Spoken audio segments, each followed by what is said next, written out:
We're going to talk today about how to make decisions easier. I wrote easy decisions, but really this is about how to make your decision making easier. Okay, now not necessarily simple, but at least this idea is going to give you a framework that you can use to decide, do I like this decision? Is this decision going to work for me? Okay, so often when people get started decluttering, they are literally overwhelmed by the sheer volume of decisions that they need to make, right? Because if you are looking through a box, let's say you've got a box of papers, there could be 500 pieces of papers in that box. So that's 500 different decisions that you need to make. And oh my goodness, like that could cause our brains to explode, right? So we want to look for ways, look for tools that we can use to speed this up, to kind of really compress that cycle and to take that load off. Because if you have to make 500 different decisions, you're probably going to want to avoid that. That is going to be a lot. Am I right? So that is the topic of today's Ask Me Anything video with me, your host, Sarah Mueller. All right, I just want to make sure that we are good to go. Okay, hi Karen. Let me know let me know if you guys can see me and hear me okay. Hopefully everything is going to cooperate today. Okay, so how often have you come across something in your decluttering work and you're like, maybe you're either like, oh, I don't know what I want to do with that, right? Maybe it is something particular, you're like, I don't really use it, okay? Maybe, let's say it's an article of clothing. I'm not going to get specific because then y'all are going to kind of jump on me and say, oh, well, you should repurpose that or you should find something. No, we're going to be really general here, okay? You've come across an article of clothing and you are trying to decide if you should keep it or not, right? Keep or declutter, right? And you can decide, like if you go with the declutter route, you can decide whether you donate it, whether it goes in the trash, whether you sell it, all that kind of stuff. But we're just talking about keep or not. Okay, that's the decision in front of you. Okay, now a lot of times people will think, they'll say to themselves, I can't figure this out right now. This is too much, right? And so they'll put it back or they'll drop it on the closet floor or something like that. Well, that is a decision to keep. Right? Making no decision is also a decision. I want you to be aware of that, right? So the minute you pick up that item or minute that question crosses your mind, and you think, well, I'm just not going to decide right now, that is a decision, right? So don't fool yourself into thinking you have escaped that, because you haven't. Okay, that's a decision to keep. Okay, but let's say you're not going to go that route.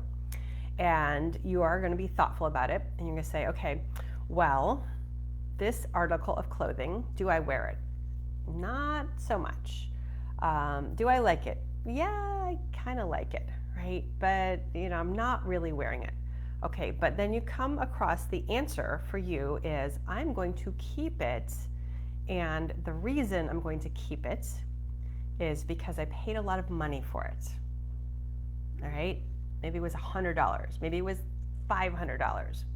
Paid a lot of money for this thing, and so that is why I want to keep it, okay? And this is important, right? You want to know why you are making your decisions, right? You want to know why, because until you know why, you cannot decide if you like that reason, right? If I tell you I have an article of clothing and I'm going to keep it, right? Your first question is going to be why? Why are you keeping that? Or why are you letting it go? Right? We need to know why. And so you need to ask yourself why as you are making your own decluttering decisions. Why are we keeping this? Why are we letting this go? Well, maybe we're keeping it because we don't want to put in the work, right? We don't want to put in the effort to make a decision. So that is a decision. Maybe we're keeping it because we paid a lot of money for it. Maybe we're keeping it because we love it. Maybe we're keeping it because we use it once a year. Maybe we are letting it go because we use it once a year. Maybe we're letting it go because it's no longer serving us. There is a fly in here. That is not cool. So sorry about that. But again, you want to dig in and discover what is propelling, what is the what is the background for your decision? Why? Okay? And sometimes you have to ask yourself why a couple times, right? Because sometimes you say, why are we keeping this thing? And the answer is, well, I don't really know. Okay, but if you did know, why, you've decided to keep it. So why? Oh, and then you think, well, I guess because, so-and-so gave it to me. Oh, now we're getting somewhere, okay? So what does that mean, right? We want to drill down a couple levels until we get to really the root cause, the real crux of the matter, right? So now let's say you've discovered what that is, right? Let's get back to our article of clothing. I decided to keep this because it cost me a lot of money. All right, now here is the magic question. Okay, do you like that reason, right? If you have decided to keep something because it cost a lot of money, right, and you might want to be specific, it cost me $500. Do you like that reason? Okay, now there's no wrong answers here, right? This is not a pop quiz. This could be a good reason. You could decide I love this reason, or you could decide no, I don't like this reason. This is not a there's no one right answer to this question, but it's important that you ask it, right? Because to me, when I say, well, I'm keeping this because I paid a lot of money for it, that tells me I'm keeping it kind of out of scarcity, right? I'm keeping it because I'm afraid to let this go. I'm keeping it because I feel like, and again, this could be digging more into the why. I'm keeping it because I paid a lot of money for it, and if I get rid of it, it means I wasted that money, right? What are you making it mean? What does it mean if you let it go, right? So do you like that reason, right? And I really want to ask you, really wanted you to ask yourself this question. Do I like this reason, right? And just be honest with yourself. You don't have to share it with anybody else, right? But you may discover, no, I don't like that reason, right? That is my reason and it feels true. But you know what? That's not who I want to be, right? I don't want to be a person who keeps something just because she paid a lot of money for it, or just because she doesn't want to feel sad when she gives it away, right? Or I don't want to get rid of something just because I can't be bothered to find a home for it in my house, right? See how that works? You want to dig in and figure out what is your reason, and then ask yourself, do I like this reason? Right? If the answer is yes, then fantastic, right? You're all in on your decision, right? This is a decision that you fully support and you can stand behind. You're like, I love it. I've thought about it. This makes perfect sense for me, and who I am and my house and my storage space and all of those things, right? But if the answer is no, I don't like my reason, right? Then you may want to reconsider, right? You may want to say, you know what? I did pay a lot of money for this, and it does kind of feel like I'm wasting the money if I get rid of it.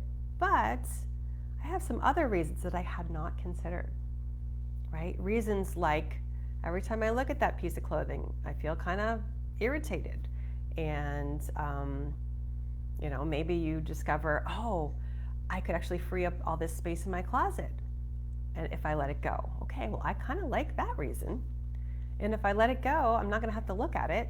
And I kind of like that reason, and so you can dig in and discover, are there other things that could contribute to your decision, right? And then you may choose to change your decision to keep or declutter. Now, when you do this process, a lot of people will think, well, I don't want to go there, right? I don't want to ask myself these questions because then it means I have to change my mind. And I don't want to do that, right? But here's what I'm going to tell you. It doesn't mean that you have to change your mind, right? You can stick with the same decision on purpose. You can say, I don't like this reason, but I am not changing my mind. This is what I've got. This is what I am doing, and I am all in on that, even though I don't love that reason, right? Or you might say, you know what? New information here, new information. And with the tools that I have now available to me, and knowing what I do about feelings and decluttering and emotions and, and where I am, I actually feel like I could let this thing go and experience those feelings or, of regret or sadness or grief or whatever it is, right? So you have new information and you can decide to make a new decision based on that new information, but you don't have to, Okay, so don't let the possibility of new information dissuade you from, from taking a look here at what's going on for yourself, right? But this is how we make decisions easier, right? We just ask ourselves, do I like this reason, right? And then just be honest with yourself, right? Again, you don't have to change your mind based on the answer, but at least you will know, right? And awareness is the first key that we're looking for here, okay? As you are decluttering and as you know, decluttering is such an emotional process, right? It's not just stuff. This is not just, a bag of a whole bunch of bags and boxes and clothes and things like that. These are things that you have invested time, mental energy, years, right? So it is a big deal, right? And this letting go process is a really big deal. But I want you to know that as you are doing this, it's so important for you to just be aware of where your thoughts are, right? We go through our lives, and we're the thoughts are just coming, right? Our brains are just coming up with thoughts all day long, right? 365 days a year, and we're never actually paying attention to what they are saying to us. So we just want to be aware here, right? That's the first stage. We're just aware of what our thoughts are and what our brain is telling us, right? Then we move on to, being willing to question it and being able to change our minds and make some new decisions, right? But first we have to be aware of what's going on. We don't have to change anything, right? That's the good news. All right, so that's my super quick tip for you today. Use this little tool, right? Do I like my reason and why? And maybe what am I making it mean, right? That's another way you can use there. Use that to make your decisions easier, cleaner, right? And just more truthful for yourself. All right, that's what I have for you today, everyone. I hope you're having a lovely day, and I'll talk to you soon. Take care.